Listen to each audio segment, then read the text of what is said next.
Как сидят, жируют они на самом деле. Жируют, они не понимают, что мы так живем. Что на 6 тысяч, на 10 тысяч мы живем, еще умудряемся копить и купить эти квартиры. И почему я должна на улице остаться? Или почему я должна охранять всю ночь эти стены, которые они должны прислать эту технику ломать?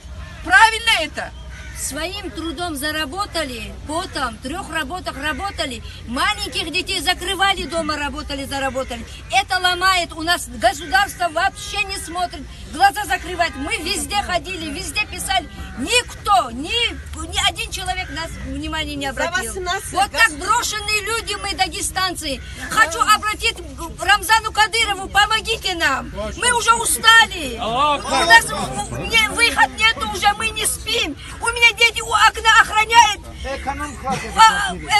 Трактор едет, мама говорит, это разве жизни? Убейте нас здесь. Мы не хотим жить.